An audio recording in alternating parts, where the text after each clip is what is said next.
UP तक के subscribers अब 60 लाख। आपका बहुत बहुत शुक्रिया। बहुत समझदार वोटर हैं हमारे मुस्लिम भाई लोग, और वो ये भी देख रहे हैं कि बीजेपी से कौन लड़ रहा है। जिस पार्टी के सिंबल पर गुड्डू जमाली जी आए हैं, उसी पार्टी ने क्या क्या नहीं कहा कि समाजवादियों को हराने के लिए हमें बीजेपी की मदद करनी पड़ेगी, तो करेंगे।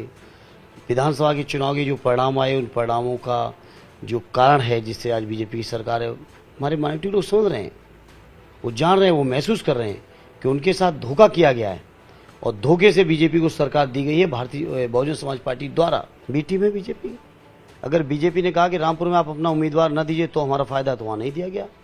बीजेपी ने कहा कि यहाँ पे अगर आप माइनॉरिटी का उम्मीदवार देंगे तो हमें फायदा होगा, तो यहाँ दिया गया। यही पूरे विधानसभा के चुनाव में किया, यही वोट की शिफ्टिंग हुई। अब वो क्या उनके समझौते हैं, क्या उनके ऊपर दबाव है, ये तो वो जाने, उनका काम जाने। इटावा दिल है तो आजमगढ़ धड़कन, ऐसा नेताजी मुलायम सिंह यादव इसलिए कहते हैं क्योंकि आजमगढ़ समाजवादी पार्टी का गढ़ रहा है और कल जो चुनाव है जिस सीट पर है वो बेहद अहम है। कौन जो उम्मीदवार हैं वो धर्मेंद्र यादव हैं, अखिलेश यादव के चचेरे भाई और सपा के वरिष्ठ नेता मेरे साथ मौजूद हैं। बहुत स्वागत है आपका। जी बहुत बहुत धन्यवाद। आप मेरी लाइन से इत्तेफाक रखते हैं जो मैंने अभी बोली?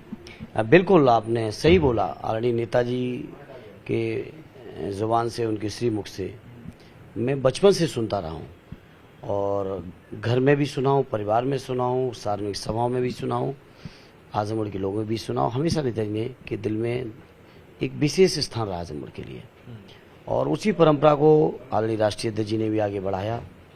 मुझे याद है जब वो सांसद भी नहीं हुए थे और औपचारिक तौर पे राजनीति में नहीं भी आए थे, उस समय भी उनका पहला दौरा जो राजनीतिक हुआ था वो आजमगढ़ में ही हुआ था। उस समय हम लोग इलाहाबाद विश्वविद्यालय में पढ़ते थे, बहुत सारे नौजवानों के साथ हम लोग भी आए थे उनके साथ। तो ये आजमगढ़ एक अलग स्थान है समाजवादी पार्टी के लिए और हमारे परिवार के लिए। पहले नाम की घोषणा नहीं हुई, आपको पता चला कि आपको एक बड़ी जिम्मेदारी सौंपी गई, आप उस समय तैयार कितना थे? और अब क्योंकि कल एग्जाम की तिथि है, आपने खूब कैंपेनिंग करी, अब गांव-गांव गए, आपने यात्राएं निकाली हैं, क्या भापा है आपने आजमगढ़ में? कितना आपको लगता है डिफरेंस और क्या होगा? ये सच है कि फैसला आखिरी समय हुआ और लास्ट डे नॉमिनेशन के दिन ही नॉमिनेशन फाइल हुआ, लेकिन आजमगढ़ कोई हमारे लिए नया नहीं था।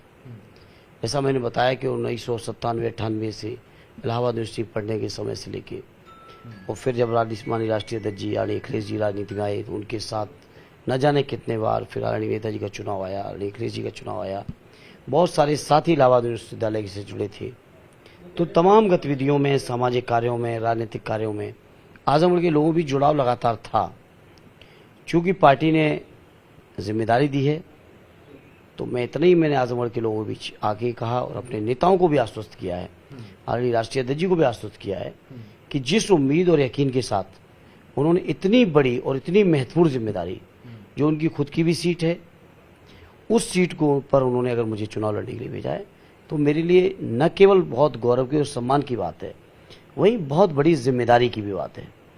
और मैंने लोगों से कहा है कि चुनाव परिणाम के बाद मैं अपनी पूरी क्षमता के साथ लोगों की उम्मीदों को पूरा करने का प्रयास करूंगा। बड़ी जिम्मेदारी दी अखिलेश ने आपको, पर सोशल मीडिया पर लगातार चर्चा इस बात की रही कि आखिर अखिलेश खुद चुनाव प्रचार पर क्यों नहीं आए, आखिर वो खुद आजमगढ़ क्यों नहीं आए, इस पर आप क्या कहें? हाँ, आदरणीय राष्ट्रीय अध्यक्ष जी को आजमगढ़ के लोगों पर, यहाँ की लीडरशिप पर और जो भी यहाँ की राजनीतिक चीजें हैं, उनका पूरी उनको यकीन है, भरोसा है, विश्वास है, और वो आजमगढ़ के लोगों के भरोसे पर ये चुनाव लड़ रहे हैं और उन्हें यकीन है कि चुनाव का परिणाम बेहतर आएगा। कल उन्होंने कन्नौज में कहा भी इसी बात को, तो उस यकीन के नाते वो नहीं आए उपचुनाव में, कई कार्यक्रमों, कई उपचुनाव में नहीं पहुंच पाए, तो ये कोई नई बात नहीं है, लेकिन उन्हें आजमगढ़ के लोगों पे यकीन बहुत है।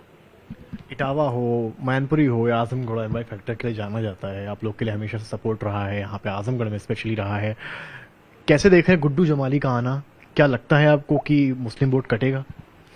बहुत समझदार वोटर हैं हमारे मुस्लिम भाई लोग, और वो ये भी देख रहे हैं कि बीजेपी से कौन लड़ रहा है। जिस पार्टी के सिंबल पर गुड्डू जमाली जी आए हैं, उसी पार्टी ने क्या क्या नहीं कहा कि समाजवादियों को हराने के लिए हमें बीजेपी की मदद करनी पड़ेगी, तो करेंगे। विधानसभा के चुनाव के जो परिणाम आए, उन परिणामों का जो कारण है जिससे आज बीजेपी की सरकार है, हमारे माइनॉरिटी लोग समझ रहे हैं, वो जान रहे हैं, वो महसूस कर रहे हैं कि उनके साथ धोखा किया गया है और धोखे से बीजेपी को सरकार दी गई है भारतीय बहुजन समाज पार्टी द्वारा। नहीं तो 36% वोट समाजवादी पार्टी को मिला। और जहाँ तक माइनॉरिटी के साथियों का सवाल है, भाइयों बहनों का सवाल है, उन्होंने बहुत भरपूर सहयोग पार्टी का किया है और मुझे उम्मीद है कि इस चुनाव में भी मुझे पूरा सपोर्ट मिलेगा। इसी जी जी जी पूरा सपोर्ट मिलेगा मुझे, कोई इस मामले में कोई डाउट नहीं किसी तरह का। इसी बीच निरहुआ का बयान आता है। निरहुआ बीजेपी के उम्मीदवार कहते हैं कि भाई हमारा कंपटीशन ज्यादा गुड्डू जमाली से है। आप धर्मेंद्र यादव, आप क्या समझते हैं कि आपका कंपटीशन सबसे ज्यादा किससे, निरहुआ से या गुड्डू जमाली से? सच बताऊं, बिल्कुल सच बताऊं, आजमगढ़ के लोगों ने कभी कंपटीशन होने ही नहीं दिया समाजवादियों के लिए। पहला स्थान समाजवादियों के लिए हमेशा सुरक्षित किया, बाद में दूसरे तीसरे की लड़ाई, चाहे वो निरहुआ लड़े, चाहे वो बीएसपी लड़े, चाहे कोई और लड़े, उन बातों का कोई फर्क नहीं पड़ता। लगातार जब से नई लोकसभा बनी है तब से आप परिणाम उठाएंगे 2012 से लेके आज तक, हर परिणाम में पूरे उत्तर प्रदेश में सबसे बेहतर परिणाम समाजवादी पार्टी के लिहाज से आजमगढ़ के लोगों ने दिया है। और जब इतना बेहतर परिणाम आजमगढ़ के लोग दे रहे हैं तो मैं नहीं सोचता कि कोई दिक्कत किसी तरह की है। बाकी वो ठीक है, वो अपनी तिकड़म भी चल रही है, मिलके भी लड़ा जा रहा है, बहुत सारी चीज़ें हैं जो आप भी समझ रहे हो, हम भी समझ रहे हैं, और हमसे और आपसे भी ज़्यादा आजमगढ़ की आवाम समझ रही है।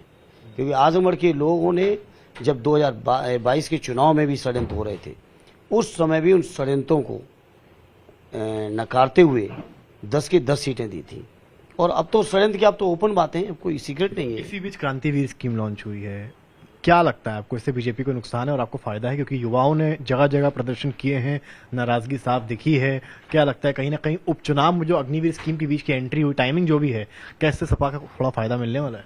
देखिए, मैं कभी इतने संवेदनशील मुद्दे को चुनावी फायदे नुकसान की नीयत से न देखा है, न जीवन में कभी देखूंगा। मेरा चुनाव जीतना हारना महत्वपूर्ण नहीं है, महत्वपूर्ण यह है कि हमारे नौजवानों का भविष्य सुरक्षित रहे। मैं आज आपसे पूछता हूं कि आज आप यूपी तक या आज तक ग्रुप में हैं और आपको कह दिया जाए कि 4 साल बाद आपको नहीं मिलेगा, इवन आपकी जर्नलिज्म की जो डिग्री है वो भी आपसे ले ली जाएगी, जिससे आप आने वाले समय में किसी और ग्रुप में भी ना जा सकें। तो इस तरह की चीज़ें होंगी हमारे नौजवानों के साथ और देश की सुरक्षा के साथ। आप सोचिए, असुरक्षित भविष्य, परिवार की आने वाले भविष्य की चिंता के साथ कोई जवान कितनी बहादुरी से वहाँ पे सीमा पे, जहाँ ज़रूरत है सीना अड़ाने की, जहाँ ज़रूरत है भारत माता का सर ऊंचा करने की, अगर मनोबल गिरा देंगे नौजवानों का, सैनिकों का, हमारे कैसे उतनी बेहतर वो काम कर पाएंगे। ऑलरेडी नेताजी रक्षा मंत्री रहे, उनको अनुभव है देश की सुरक्षा के विषय पर। उन्होंने व्यक्तिगत तौर पर भी, पार्लियामेंट में भी, सार्वजनिक सभाओं में भी, मीडिया में भी हर मौके पे एक बात कही कि दुनिया का सबसे बहादुर कहीं की सेना है तो हमारे हिंदुस्तान की है। तो इस बहादुर सेना का मनोबल गिरा रही बीजेपी के लोग। मैं समझता हूँ इससे ज़्यादा संवेदनहीनता नौजवानों के प्रति, जवानों के प्रति और देश की राष्ट्रीय सुरक्षा के प्रति दूसरी नहीं हो सकती।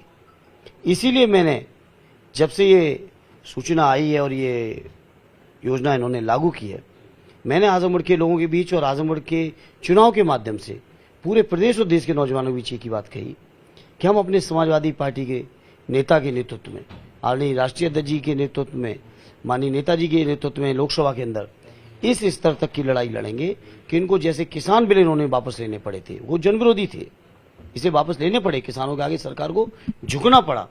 इसी तरह से इस योजना को भी भारतीय जनता पार्टी की केंद्र की सरकार को वापस लेना पड़ेगा और उस योजना के खिलाफ नौजवानों के साथ बहुत ईमानदारी, बहुत वफादारी और अपनी संपूर्ण क्षमता के साथ मैं लड़ने का काम करूंगा। ये मैंने आजमगढ़ के नौजवानों से भी वादा किया है और इस चुनाव के माध्यम से पूरे प्रदेश और देश के नौजवानों तक संदेश दे रहा हूँ। मायावती के रोल को कैसे देखते हैं आप? चुनाव, अपने विधानसभा चुनाव में भी देखा होगा, जहां जहां उन्होंने कैंडिडेट्स खड़े किए थे।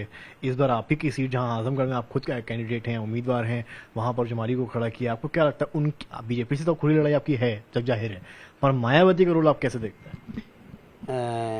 बीजेपी की बी टीम है बीजेपी। अगर बीजेपी ने कहा कि रामपुर में आप अपना उम्मीदवार न दीजिए तो हमारा फायदा, तो वहां नहीं दिया गया। बीजेपी ने कहा कि यहाँ पे अगर आप माइनॉरिटी का उम्मीदवार देंगे तो हमें फायदा होगा, तो यहाँ दिया गया। यही पूरे विधानसभा के चुनाव में किया, यही वोट की शिफ्टिंग हुई। अब वो क्या उनके समझौते हैं, क्या उनके ऊपर दबाव हैं, ये तो वो जाने, उनका काम जाने। लेकिन आवाम ये जानती है कि बीजेपी की बी टीम के तौर पे बीएसपी काम कर रही है। आखिरी 2 सवाल आपसे ले रहा हूँ। सीएम आए, सीएम ने भी भाषण वगैरह दिए, उन्होंने राहु केतु शब्दों का भी इस्तेमाल किया सपा बसपा को लेकर, क्या इस पर? मुख्यमंत्री जी से कहूँगा कि ये ज्योतिषियों का काम किसी और को दे दें, क्योंकि उन्होंने मुख्यमंत्री पद का दायित्व लिया है। बहुत बड़ा उत्तर प्रदेश है और इस उत्तर प्रदेश के लोगों के बीच जो उन्होंने वादे किए थे उन वादों को पूरा करें। फ्री राशन की बड़ी बातें की थी, लेकिन चुनाव के बाद मापदंड बदल के गरीबों को अलग कर दिया गया। करोड़ों नौजवानों को रोजगार हर साल देने की बात की थी, उस पर कोई जवाब नहीं। अब 4 साल के रोजगार मिलेगा। इसी तरह से उन्होंने कहा तो महंगाई खत्म करेंगे, बताओ आज महंगाई कहाँ है। और दर्जनों उन्होंने कहा देश नहीं बिकने दूंगा, बीजेपी के लोगों ने, इनके लोगों ने। क्या हो रहा है? देश का सब कुछ बिक रहा है। सड़क बिक गई, रेल बिक गई, हवाई जहाज बिक गए, हवाई अड्डे बिक गए, बंदरगाह बिक गए, संचार कंपनियां बिक गई, पेट्रोलियम कंपनियां बिक गई। अब तो हो गया कि भारतीय जीवन बीमा निगम, जिसको हमारे हिंदुस्तान के लोग अपने बुढ़ापे का सहारा समझते थे, कोई दुर्घटना उसका सहारा समझते थे, उसको भी बेच दे रहे हैं। बैंकें भी बिक रही हैं। तो ये बीजेपी के लोग जो कहें ठीक उसके उल्टा चलने वाले लोग हैं। इन्होंने कहा कि देश के हम जब संसद भवन को प्रणाम किया था मोदी जी ने पहली बार घुसते हुए संसद भवन में, लोकतांत्रिक संस्थाओं को लगातार कमजोर किया। दोबारा प्रधानमंत्री बनते हैं तो संविधान को प्रणाम किया, तब से संवैधानिक संस्थाओं की और देश के संविधान की जो मूल भावनाएं हैं, जिसको बाबा साहब ने बनाया था, समाज के आखिरी व्यक्ति तक न्याय मिलने के, उसको सम्मान मिले, न्याय मिले, तरक्की मिले, खुशहाली मिले, अवसर मिले, उस सारे एक एक करके इन्होंने अवसर कम किए। जातिगत जनगणना कब से मांग चल रही है, आज तक पूरी नहीं हुई। आज भी प्रदेश में उनकी सरकार है, क्यों नहीं पूरा कर रही है? तो योगी जी को इन बातों पे ध्यान दें। मेरा आखिरी सवाल आपसे, कल बड़ा दिन है, पोलिंग है, आपका मैसेज क्या है आजमगढ़ की जनता के लिए? आजमगढ़ के लोगों के बीच मैं यही कह सकता हूँ, समाजवादी विचारधारा, समाजवादी पार्टी ने मुझे आपके बीच भेजा है सेवा के लिए। मैं अपनी संपूर्ण क्षमता के साथ आपकी सेवा करने का जो मुझे करना चाहिए मैं सब कुछ करूंगा। एक और साथ ही साथ देश और प्रदेश के जो करोड़ों नौजवान, किसान, मजलूम, बुनकर, व्यापारी, दलित, शोषित, पीड़ित, पिछड़े, माइनॉरिटी के लोग जिनके साथ सरकार अन्याय अत्याचार कर रही है, उन सभी की एक बुलंद आवाज के तौर पर आजमगढ़ के लोगों के स्वाभिमान को बढ़ाने का मैं हर संभव प्रयास करूंगा। ये मैं आजमगढ़ के लोगों को भरोसा दिलाता हूँ।